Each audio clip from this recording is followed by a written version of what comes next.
ఆకుకూరలు చాలా చాలా మంచివి. ఎందుకు? యాక్చువల్గా నిత్య యవ్వనం నుంచి ఆ దశలో మనము చాలా పిల్లల్ని పెంచడము చాలా ప్రాబ్లమ్స్తో మొదలవుతాం. పెళ్ళి అనే సంబంధంతో పిల్లలు సెటిల్ అయిన తర్వాత ముందు కాలం 60 ఇయర్స్ అనేది, కానీ ఇప్పుడు 70 ఇయర్స్ అనుకో పిల్లలు సెటిల్ అయ్యారు.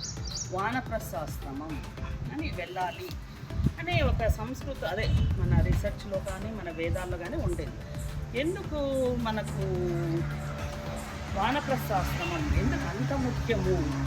మన దైనందిక జీవితంలో ముడిపడి ఉంది వానప్రస్థాశ్రమం. ఎందుకు అంటే అప్పుడు మీ బాడీలో ఉన్న వ్యవస్థలన్నీ కుంటుపడిపోతాయి.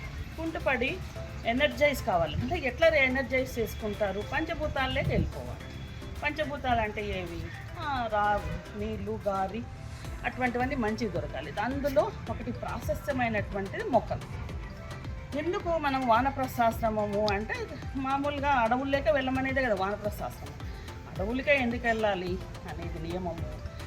ఇవన్నీ రిచువల్స్లో పెట్టేశారు. ఇప్పుడు నెట్ ఉంది, మనకి ఏదైనా ఇన్ఫర్మేషన్ కావాలంటే. ఆ కాలంలో లేవు కాబట్టి మన అథర్వణ వేదంలో ఇవన్నీ ఇంక్లూడ్ అయినాయి.